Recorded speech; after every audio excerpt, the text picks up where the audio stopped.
ॐ अखण्डमण्डलाकारं व्याप्तं येन चराचरं तत्पदं दर्शितं येन तस्मै श्रीगुरवे नमः। हरि ओम्। ॐ तव कथामृतं तप्तजीवनं कविभिरीडितं कल्मषापहम् श्रवणमङ्गलं श्रीमदाततं भुवि गृह्णन्ति ये भूरिदा जनाः। Om Namo Bhagavate Sri Ramakrishnaaya. Welcome to this class on this wonderful book, The Gospel of Sri Ramakrishna. As usual, we shall read through a few passages and then reflect upon some of the thoughts that come to us. Page 176.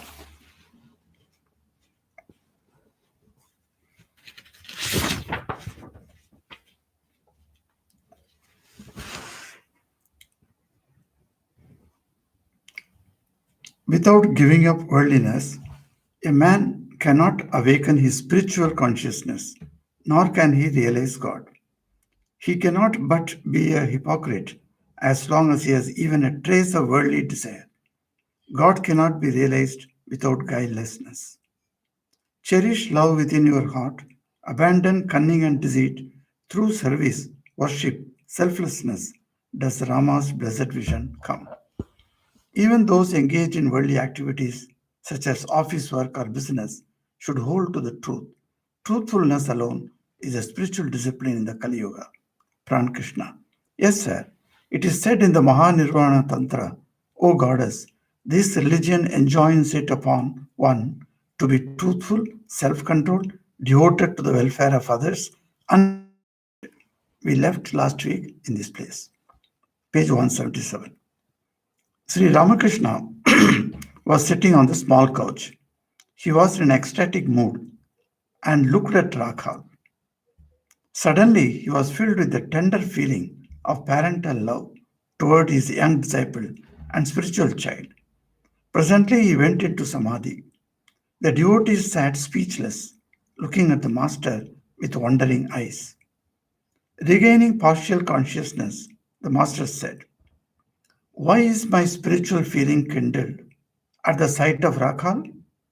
The more you advance toward God, the less you will see of his glories and grandeur. The aspirant at first has a vision of the goddess with 10 arms. There is a great display of power in that image. The next vision is that of the deity with 2 arms. There are no longer 10 arms holding various weapons and missiles. Then the aspirant has a vision of Gopala in which there is no trace of power. It is the form of a tender child. Beyond that, there are other visions also. The aspirant then sees only light.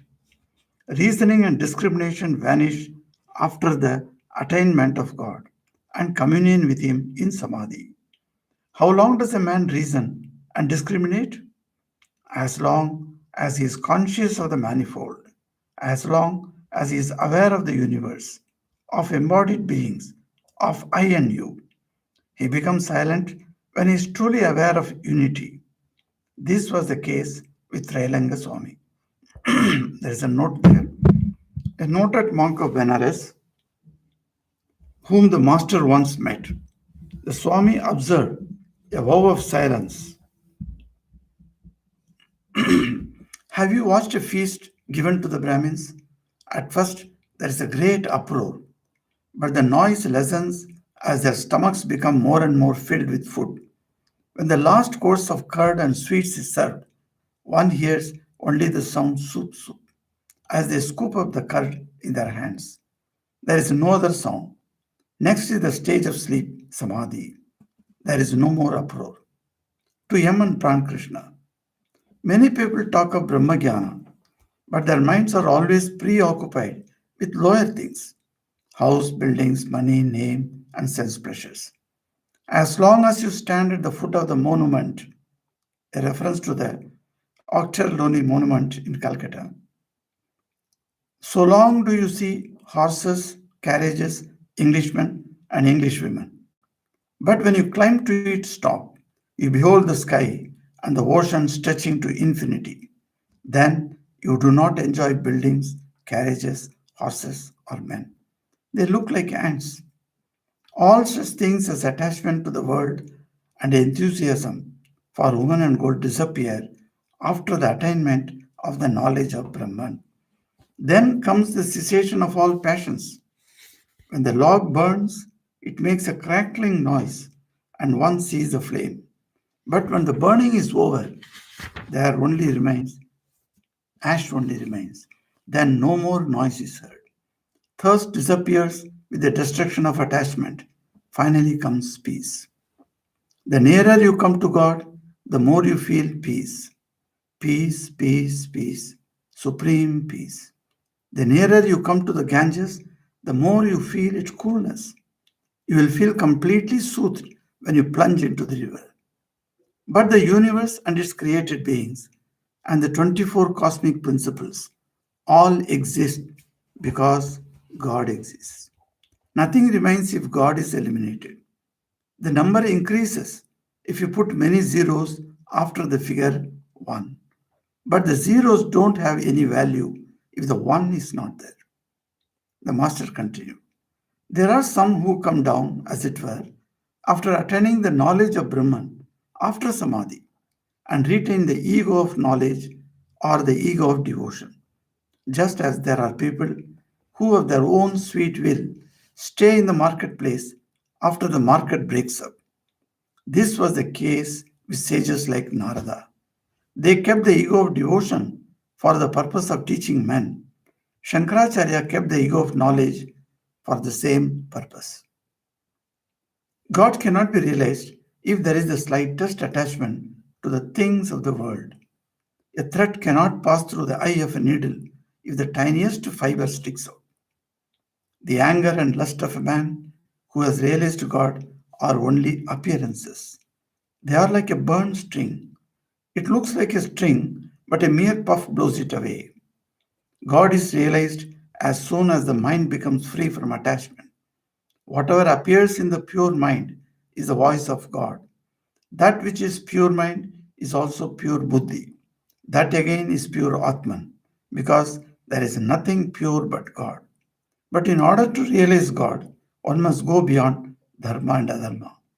The master sang in his melodious voice, "Come, let us go for a walk, O mind, to Kali, the wish fulfilling tree, and there beneath it gather the four fruits of life." Sri Ramakrishna went out on the southeast veranda of his room and sat down. Pran and the other devotees accompanied him. Hazra too was sitting there.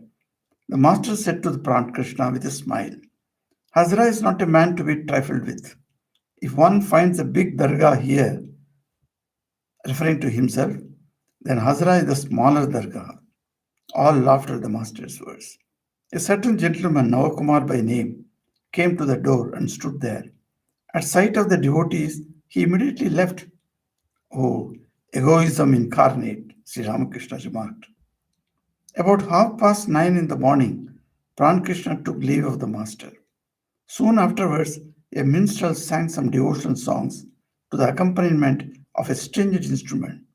The master was listening to the songs when Kedar Chatterjee, a householder devotee, entered the room clad in his office clothes. He was a man of devotional temperament and cherished the attitude of the gopis of Vrindavan. Words about God would make him weep. The sight of Kedar awakened in the master's mind the episode of Vrindavan in Sri Krishna's life. Intoxicated with the divine love, the master stood up and sang, addressing Kedar. "Tell me, friend, how far is the grove where Krishna, my beloved, dwells? His fragrance reaches me even here, but I am tired and can walk no farther." So Ramakrishna assumed the attitude of Sri Radha to Krishna and went into deep samadhi while singing the song. He stood there still as a picture on canvas, with tears of divine joy running down his cheeks. Kedar knelt before the master. Touching his feet, he chanted a hymn.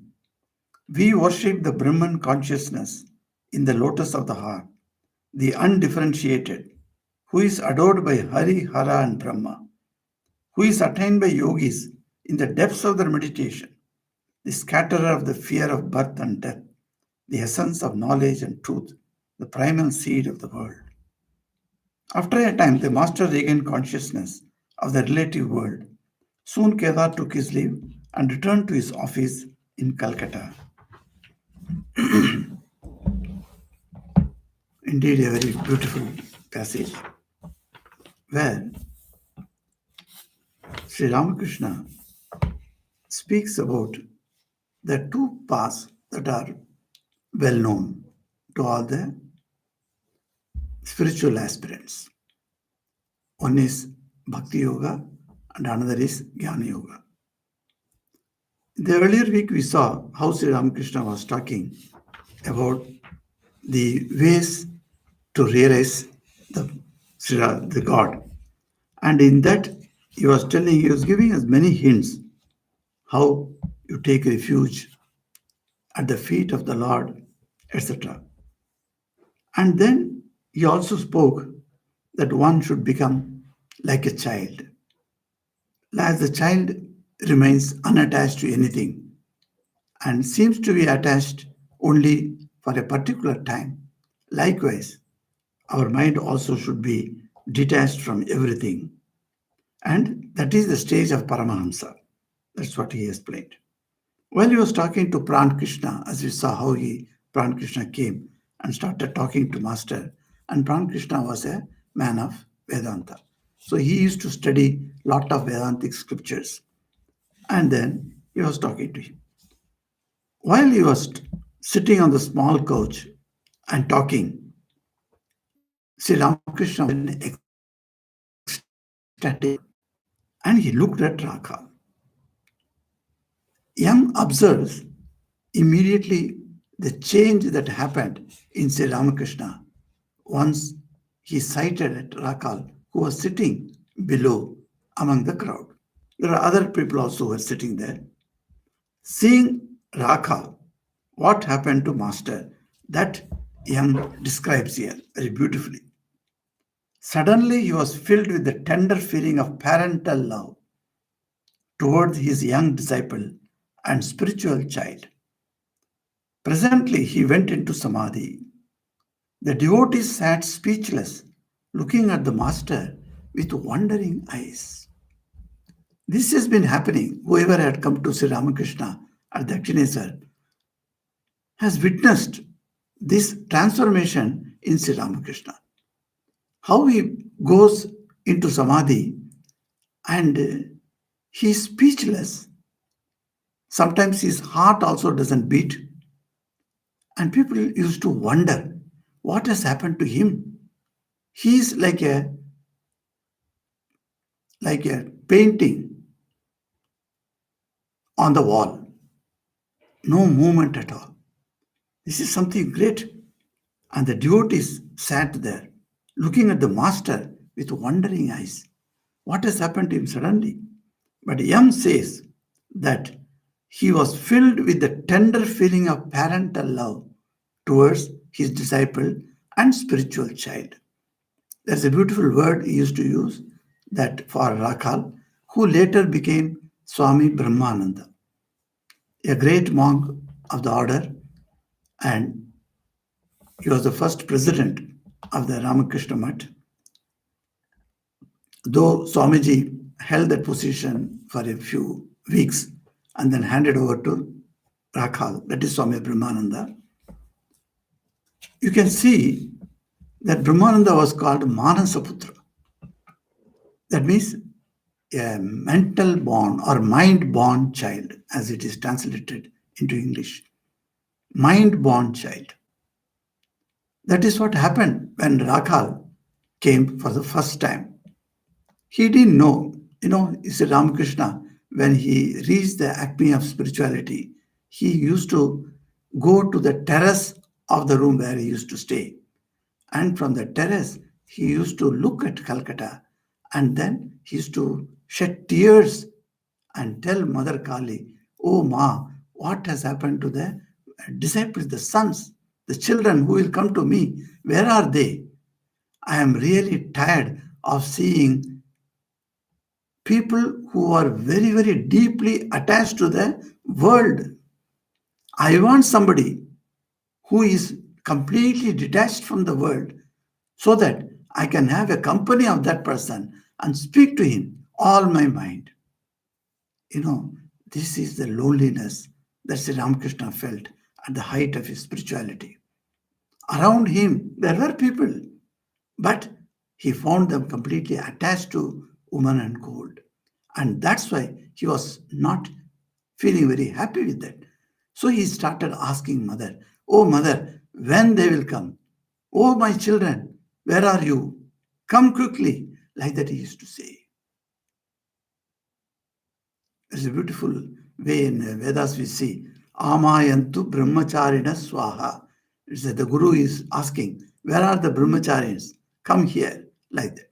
So, that the passion to speak about God, and to whom he will speak about God, if that particular person is not interested in listening from you, then how are you going to speak about God? You feel lonely. Simple things you can understand how, if the person is with you, with whom you are staying, is not interested in a particular subject, and you are interested in a particular subject, and you want to tell. You take, for instance, your own spouse. Suppose you are a scientist and your spouse is not interested in any scientific things. He or she may be different in some other music or something. And when you talk about science, they are nothing to listen. The other one says, "Oh, I am not interested. Talk about something that I am interested in." Now, Sri Ramakrishna could not speak about the world. So, he wanted to speak about God and where he will get. So, one day, Mother Kali appeared before Sri Ramakrishna and shown him a vision. In that vision, Sri Ramakrishna looked around and he saw a very young boy standing there. Showing that boy to Sri Ramakrishna, Mother Kali says, "Look, he is your child. He is coming to you." And Sri Ramakrishna was stunned. He said, "Oh, Ma, my child? Well, I will not have any child." He says to Mother. Mother knows everything. And Mother says, smiles and says, "He is your Manasa Putra, the mind-born child. He is coming to you." And next day, and how the vision was there, it's very interestingly said that Sri Krishna was dancing and he had several gopis and gopas. You know, gopas also are there. Never think that Krishna always danced with gopis only. Gopi is a feminine form and gopa is a masculine form of that word. So gopas also were there. There were a lot of cowherd boys who were very close to Sri Krishna. And one of the boy, he showed it that he is going to come to you. So the cowherd boy, who was friend of Sri Krishna, is going to come to me, and he is going to be the Manasaputra. That is what the conclusion he derived it. And then next day he says, the boy has come. And it's a very strange thing that whenever he would see Rakhal, that was the name. And Rakhal means friend of Sri Krishna. So that exactly the name also was exactly matching to the vision that he saw by the grace of Mother Kali.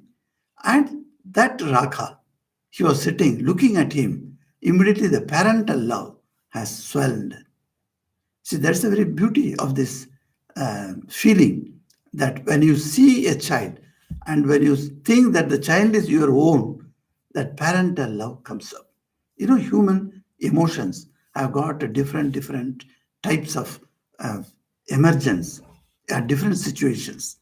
Different types of emotions are there, and we all understand those emotions, and those emotions crop up when you see a particular person. So, with regard to Rakal, what emotion cropped up in Master's mind? He says that the parental love that has come up, and he was very pleased, and immediately thinking of Rakha, and that must have led him to think of Sri Krishna, and thinking of Sri Krishna, he went into samadhi. And that's why people were looking at him with wondering eyes. Regaining partial consciousness, partial only, the master said, why is my spiritual feeling kindled at the sight of Rakha? He says, a very beautiful point he comes out. He says, how by our worshipping the gods with form, one can slowly, step by step, reach the level where you are fit to worship God without form. So God has forms and God is without forms also. But it seems to be a level that is much higher than this level, that seeing God with form. Now seeing God in everything, that comes at that level, at the level of God without form. And you can see that how Sri Ramakrishna puts it in a very beautiful way, that how the progress can be done. Durga, Ma Durga, is worshipped with lots of arms, and she has got ammunition also in her hands. Each hand is holding one type of missile, one type of weapon, and she has got 10 arms. Dashabhuja, she is called Dashabhuja Durga. So Dash with 10 arms, and in each arm she has got such a great display of power. And you see that, and you start worshipping that image. While worshipping that image, slowly, slowly, your next vision, what comes? The same Mother Durga with only 2 arms. What about that wonderful nature of the other 8 arms? They are all gone. Your mind has risen to that level where you don't like to see the Vaibhava of God. Rather, you want to have more intimate feelings. 2 arms, God. And there are no longer 10 arms holding various weapons and missiles, etc. Then the aspirant has a vision of Gopala, a child vision. The same God whom he is worshipping as Durga is now appearing before him as a small child, Gopala, in which what is missing here? No power. The power and position of Mother Durga is disappeared now. A simple child, a baby, is sitting there. After that, the aspirant reaches the level of seeing only the light. Jyoti, Jyotira Jyoti, the light of lights, he sees, and he has got nothing to see, no form. So seeing form in one way reaches or takes the person step by step to the level where he is bereft of seeing any forms, and he looks or he has only the light before him. So he says, reasoning and discrimination in Jnana Yoga, these are the 2 important paths, reasoning and discrimination. So this Viveka is a very important part in Jnana Yoga. One has to discriminate, reason out always what is happening to me. Anything that I enjoy, anything that I grasp through the 5 senses, whatever comes to me in my mind, I will have to reason it out. I will have to discriminate. Is this truth? Will this remain forever? Is this suitable to me? So, am I going to get any spiritual benefit from this? Like that, each item that I'm grasping through any of the 5 senses must be thought of. Viveka. This Viveka Buddhi is very important. And this Viveka vanishes after the attainment of God, that is, the communion with Him in Samadhi. So in Samadhi, what happens? That person reaches a state where no more question of discussions. Now, why discussion will not happen? Because you have seen. You have seen God. You have become God. In Samadhi, there is no mind to think also exist. So there is no mind.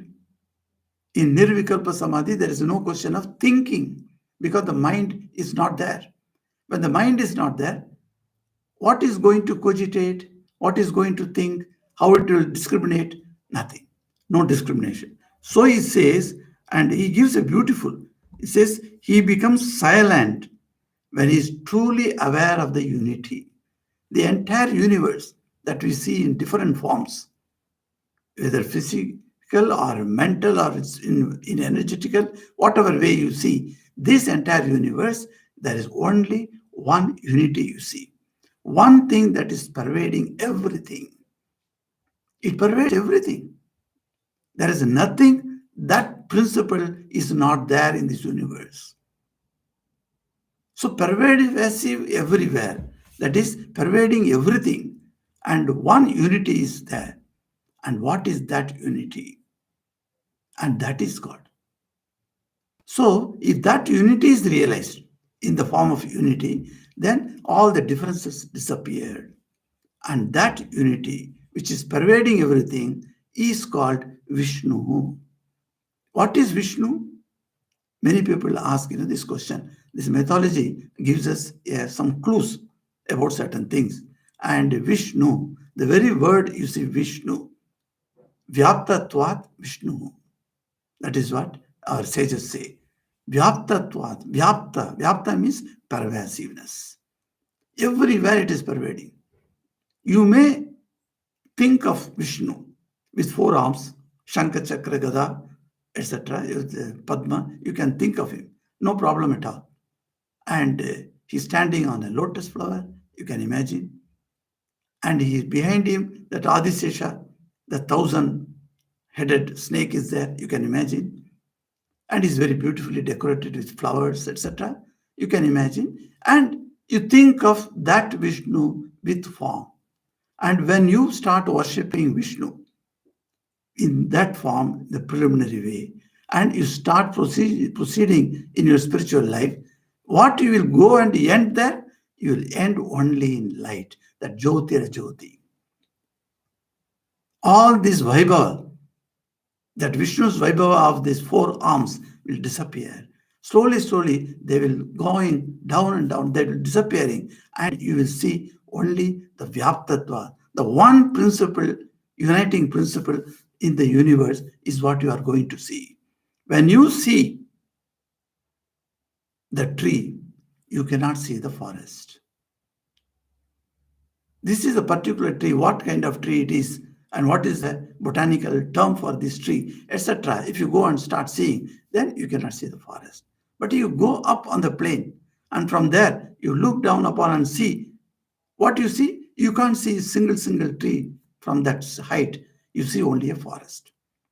So he who sees forest cannot see a tree. And he who only sees tree, that means the differentiation, he cannot see the forest. So this is a very beautiful way the Vedanta says that unity principle is what to be seen. And how beautifully Sri Ramakrishna brings out an example. For every tattva, every philosophical thought that Sri Ramakrishna utters, immediately he has got an equivalent example.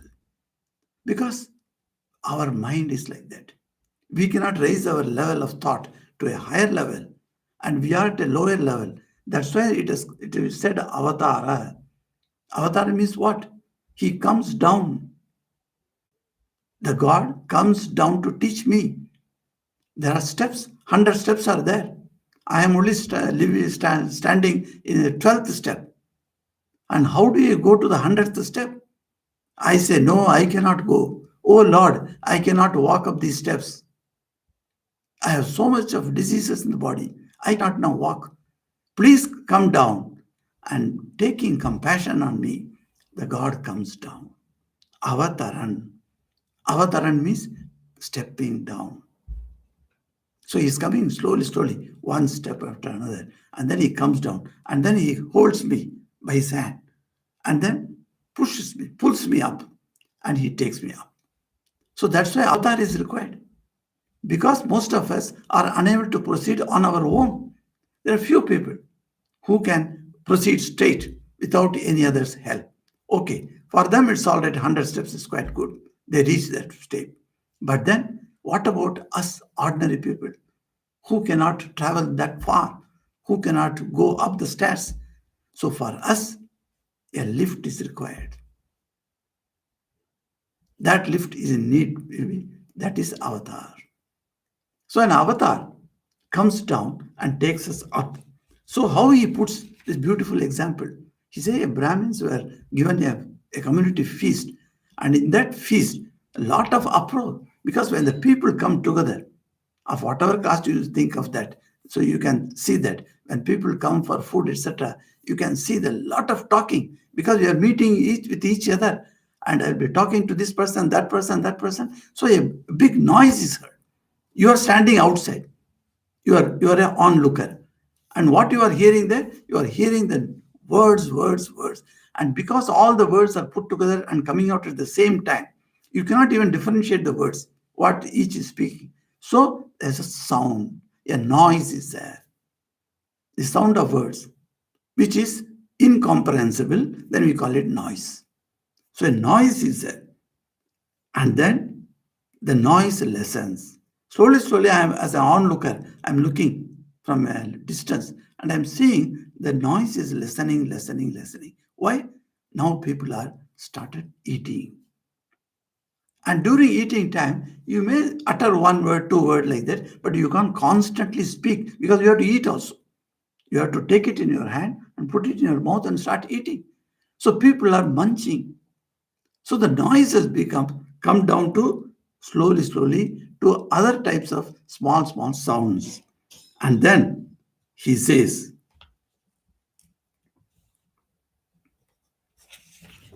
and then it goes into when finally curd rice comes and payas comes, only soup, soup like that sound comes. That's what he makes a fun. And it is we all have experience that when the payas is being drunk, how the sound comes. Particularly from the plate, you put your hand like that and the sweep like that, and then take it, and then you suck comes. And once that sound comes, that sound as the noise has listened to that sound, which you can understand. Now people are drinking pious. And finally, what happens? They go into bed. They go to sleep because rest is required. After taking full meals, you need some type of rest. So they go into sleep. That means no sound at all. So Sri Ramakrishna gives the example, and the sleep he takes it for samadhi. So earlier, you go on describing the glory of God and say God is this, God is that, etc., and go on telling that so many, what are his glories, how his glories are there, everywhere his glory is there, like that you say and explain. But finally, you can't talk. You can't explain. At the level of samadhi, there is no word at all. So people have seen Sri Ramakrishna in that mood of samadhi, completely speechless. He doesn't speak. He becomes like a painting on the wall, he says. He has become like that. And he says, only in the initial stage, people go on speaking about these things. And what happens after that? Then all the passions cease. No more passions of these six passions. And when the log burns, another example he gives, it makes a crackling noise and one sees a flame. And then when the lastly what happens? The ash remains. And then there is no more crackling sound. So thus it disappears after the destruction of attachment. Finally comes peace. So how this attachment can be removed? That is because the attachment has got a thirst. It is called vasana. Vasana is a very beautiful term in Sanskrit, and it says that you may have perhaps renounced physically certain things, but inside within you, inside your mind, you may have, and in a very deep level, you may have a desire. A desire that vasana is something great. Somebody was making fun with the Mother, Holy Mother, and Holy Mother was in Benares. In Benares, it is said by our sages that whoever leaves his body, whose prana departs his body in Benares, so he attains the moksha. Now, a man was there with Holy Mother, just to make fun, or really he wanted to know, we do not know. What he did, he just crushed a fly on his hand and looked and showed to Mother, Mother, this fly is dead in Banaras. Will it reach moksha? And Mother became very silent. With a great pause, she said, moksha is available only when one becomes nirvasana. She kept quiet. That's all. One sentence. Nirvasana. Moksha you can get only when you have completely removed all your vasanas. So the vasanas are like seeds. They remain there. So if the seed can just start sprouting when the proper conducive things come up. That's how you find some of the good men. Suddenly they behave badly. Why? Because the vasana was there. It was there lurking. And when the situations happen conducive to that, then it sprouts. So this vasana is a terrible thing. So it says the thirst disappears with the destruction of attachment. Once the thirst is gone, vasana is gone, peace comes only. And he says, peace, peace, peace, 3 times. Shanti, Shanti, Shanti. In all our prayers, you know that how we say finally, Shanti, Shanti, Shanti. Hari Om Tat Sat. 3 times we say Shanti. In US, in one of the devotees satsang, I asked, since there was a question answer session, so I said, okay, now you don't have any question to ask. Okay, let me ask you one question.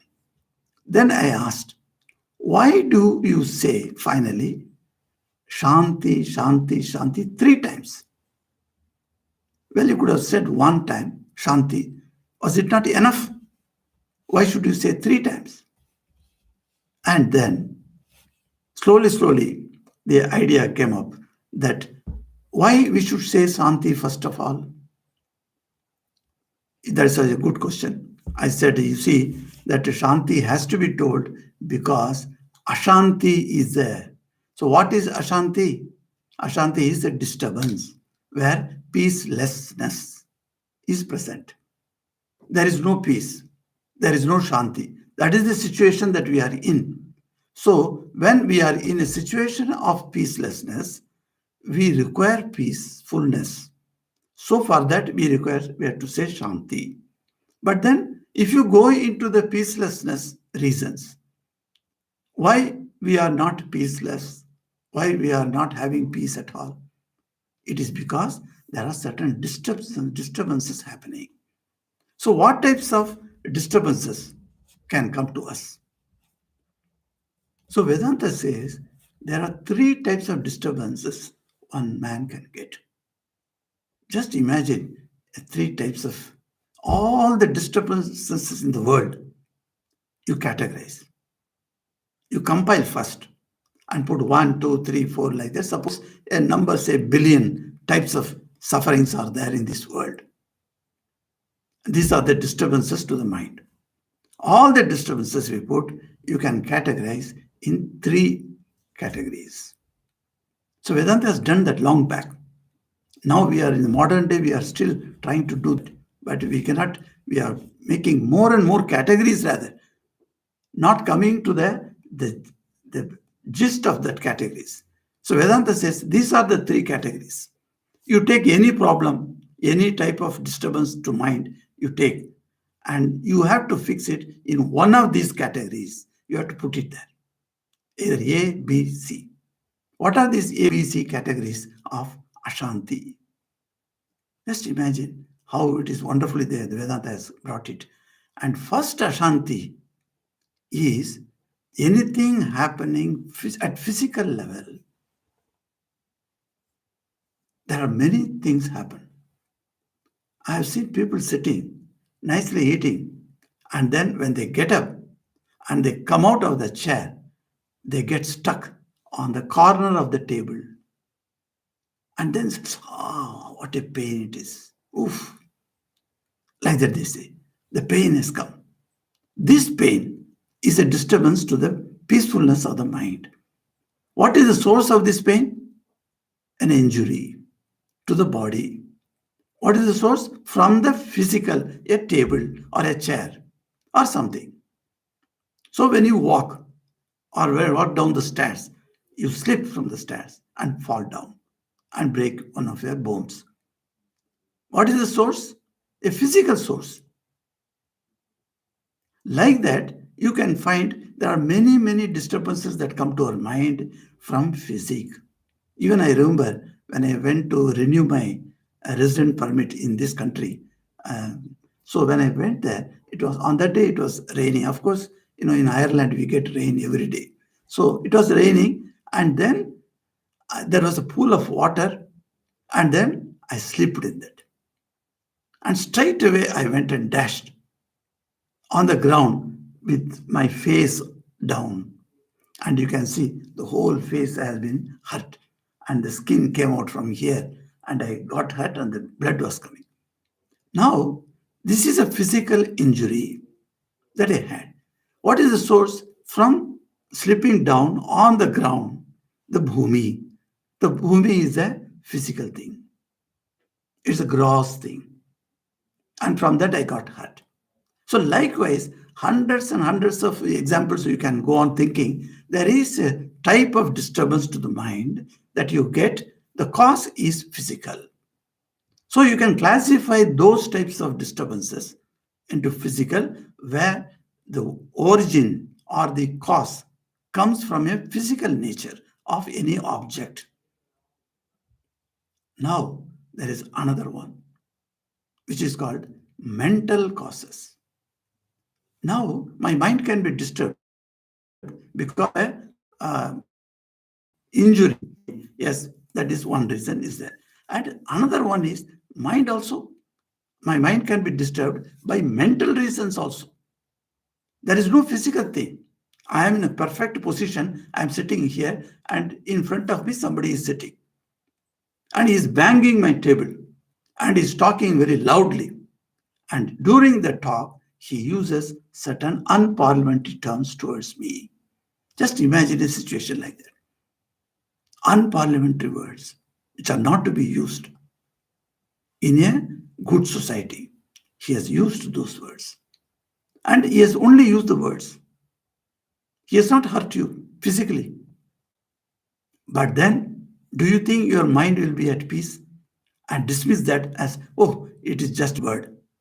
What is that to me? Will you be not affected? Yes, most of us get affected because he has given some bad words, and the bad words has affected my mind, and I have lost my peace. This is nothing to do with physical thing, physical object coming and injuring me, but mentally the words can harm me. The words can make me lose my peace.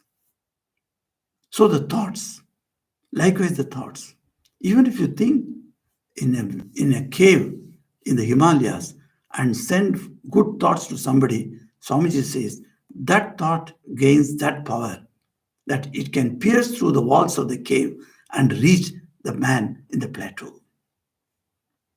You can see that. That's why we are all asked to do the prayers. Why we should do prayer? The coronavirus is a huge thing. It has been affecting persons after persons. People are dying not in tens and hundreds, in thousands. Every day we are seeing this news, and it is perturbing to us. And we are seeing this, and we are asked to pray. If you are not affected by that virus, why can't you pray for others who are being affected? Why don't you send your good thoughts to them? My own neighbors, if somebody dies, then I must send my good thoughts. Oh, that person, the survivors, how they will be losing their peace. Why not we send Sarvesham Swastir Bhavatu, Sarvesham Shantir Bhavatu. Not only that, Sarvesham Purnam Bhavatu. May they become fulfilled. They become whole. Purnam Bhavatu. And then Sarvesham Mangalam Bhavatu. So these four items we say Swasti, Shanti, Purnam, and Mangalam. You find that these we have to pray for others, Sarvesham, for all the people. Go on telling for other people, I pray. That's why it is required, because there are situations when our mind gets disturbed. It loses peace because of the mental causes. And third category is coming there. The third category is neither with physical any source or nor with mental, but caused not by anything not unknown, caused by certain things not unknown to us. In insurance papers, they write it is called the act of God. So there are things happening, act of God. And when the act of God things happen, we do not know. We can't pinpoint exactly the cause, how it came. Whether if the cause is known, whether you can avoid that. But here you can't. There are several things, items that we know in this world. There are the act of God happens, and man is completely powerless before that. He can't do anything. And that type of causes are called one category. So these three categories of disturbances come to our mind and disturb our shanti. So for each one, you have to say shanti, shanti, shanti. Three times we have to pronounce this shanti. Why? One is from the physical, another is from the mental, another is from the act of God. The three types of disturbances affect us. And because the disturbances can originate from any of these three types, when it attacks our mind and we lose our peace, we have to pray for peace. That's why all the mantras, all the prayers, hymns, etc., when it is over, finally you are going to get up. You have to say Om Shanti, Shanti, Shanti. The three times you have to say. This is the reason that three times we say. And here we find Sri Ramakrishna saying, the nearer you come to God, the more you feel peace. Peace, peace, peace, supreme peace. And he gives an example here. The nearer you come to Ganges, you can feel the cool wind blowing.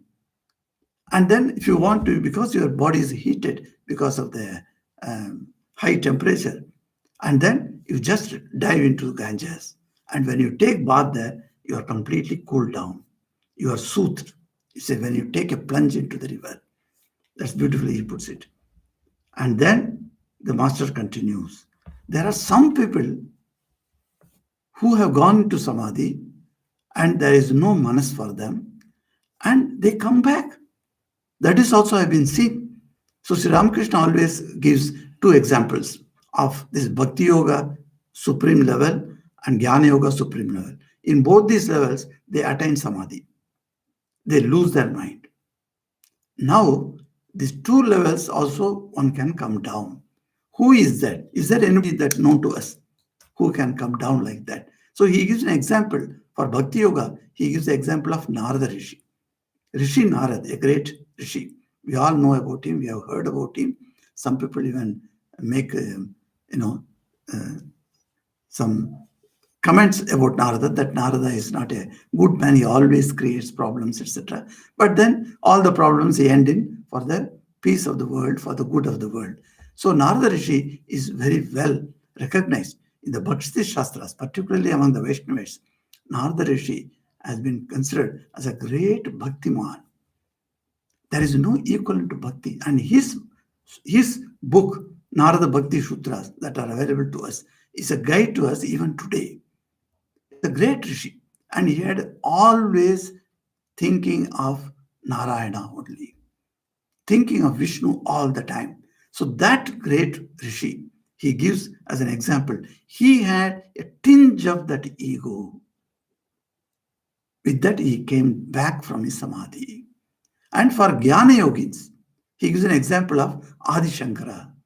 How wonderful is Adi Shankara's life? You must have read about it. His birthday is coming and this month, and you will see that So if there is a chance, we'll speak about Adi Shankara. And Adi Shankara's greatness lies in his going into Nirvikapa Samadhi. And he comes down. So why they should come down? Why they should come down to our level? Sri Ramakrishna gives a beautiful reason. He says, they come down. They kept the ego of devotion. They kept the ego of knowledge. What for the purpose? For the purpose of teaching men. The humanity had to be taught. We need some lessons, some teacher. Who is going to teach us? So they come down with a tinge of that ego for the purpose of teaching. And that because without that ego, they cannot teach. Some in Hindi they say that a boy went to a guru and asked his guru, give me the self-knowledge, the Atma Vidya. I must realize my Atman. Give me that knowledge. So the guru smiled at him. He said, give me first dakshina. Guru dakshina is to be given. When you take some knowledge from guru, you are supposed to give dakshina. This is called, another word is pranami. That is a word that we all use. So a pranami has to be given. So when you take initiation also, you will find a small envelope, two types of envelopes are given to you. One is the Guru Pranami, another is Ramakrishna Pranami. So Guru Maharaj Pranami. So these two envelopes are given to you. So you put some money, whatever you like. So in Ramakrishna Mission, we do not have a fixed amount. We do not charge. There is no fees or something like that. Whatever possible, you give. I have taken Swamijis to some of the tribal areas, and our Vice President Maharaj has given Diksha. Well, they used to give one coin only. It's all right, whatever is possible. No problem at all. No specification of what denomination it should be. So, smilingly, he said, the disciple asked, sir, you are going to teach me. After the teaching only, I can give pranami. But before the teaching itself, you are asking. He said, the Guru said, look, my boy, you wanted Atma Jnana. When I give you Atma Jnana, you are not going to come down. So your dues will remain. So give me that due earlier. So this was a joke told in that northern areas where you find that how the Guru and Sishya speaks to each other. So make a fun of this, that once you reach Atma Jnana level, you are not going to think of money. You are not going to think of where you are going, staying, etc. You are simply a Paramahansa. The Paramahansa moves on and on. He doesn't worry about anything in this world. So what you can get from him at that time, nothing can be got. So he says, this is a disciple's duty to give pranami. So Guru says, you give me earlier. So you find that tinge of that ego is kept by Adi Shankara and Narada. And they come to preach us. They come to tell us. That's how Master went on singing some song, etc. we find. And then Master took Pran Krishna. And then they were talking about that at that time, one gentleman walked in. And he was Kedar. This Kedar Babu is a wonderful man. So he comes, and the sight of Kedar awakened in the Master's mind the episode of Brindavana. You all know how the sight of Rakhal evoked a parental love in him, and he thought of Krishna and went into Samadhi. In the same way, sight of Kedar, because Kedar was a very good Vaishnava devotee. He was a devotee of Sri Krishna, and he used to go to Vrindavan and spend days in tapasya. So that Kedar, once he saw him, immediately he remembered about Vrindavana. And Sri Ramakrishna assumed the attitude of Sri Radha to Krishna and went into deep samadhi. Here you find a Paramahamsa going into deep samadhi whenever the thought of God comes to him. Mur, they say. Again and again he goes into samadhi. A man is such wonderful. See, you can see that Paramahamsa going into samadhi. When he saw Rakhal, he went into samadhi. When he saw Kedar Babu, he went into samadhi. The moment he thought about that, is that, and also he stood there. He stood there because he was sitting all along. Seeing Kedar, he stood there, still as a picture on canvas. You put a canvas on the wall and then you draw a painting. How the painting stands there. Likewise, he was standing. What a beautiful expression is. With tears of divine joy running down his cheeks. Nobody could think how a divine joy is there. You know that the tears also, there are two kinds of tears are there. Tears of sorrow, tears of joy. See, Ramakrishna could find out the difference. There are two kinds of tears. One type of tears is tears of joy. Another is tears of sorrow. And also he says, from where they come out also. When the eyes shed tears, by knowing from which place it is coming, one can find out whether it is a tears of sorrow or tears of joy. To such an extent, he has analyzed. Now, Sri Ramakrishna says that tears of joy, divine joy, ran down his cheeks, and Kedar knelt before the master. Touching his feet, he chanted a hymn. What a beautiful hymn says. We worship the Brahman consciousness in the lotus of the heart, and the undifferentiated, who is adored by Hari, Hara, and Brahma. All the three devatas, Hari, Hara, and Brahma, are worshipping whom? That undifferentiated Atman or Brahman, that Brahman consciousness, who is attained by yogis in the depths of their meditation. Yam Brahma Varunendra Rudra Marutaha Stunvanti Divyaistavaihi Vedai Shanga Padakrabano Upanishadairi Gayantiyam Samagaha Dhyana Avastita Te Ganaha Pashyantiyam Yogino Yasyantam Naviduhu Surasura Ganaha Devaya Tasmai Namaha. That one he was telling, Devaya Tasmai Namaha. I bow down to that Deva who cannot, who is realized only in the heart. And even Brahma, Vishnu, Shiva, they are all searching for that.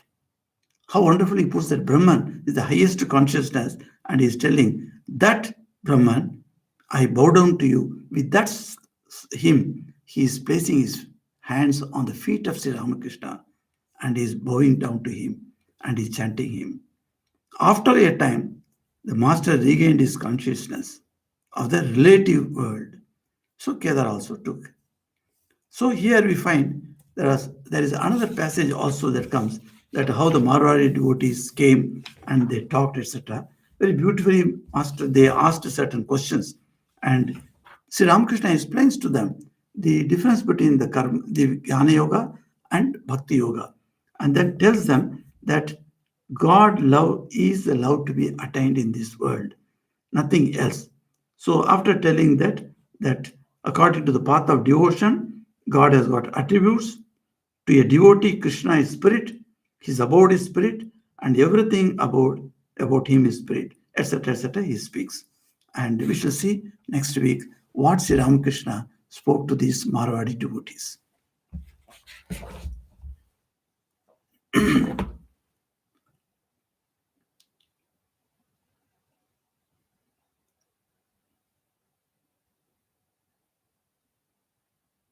Om Shanti Shanti Shanti Hari Om Tat Sat Sri Ramakrishna Arpanamastu.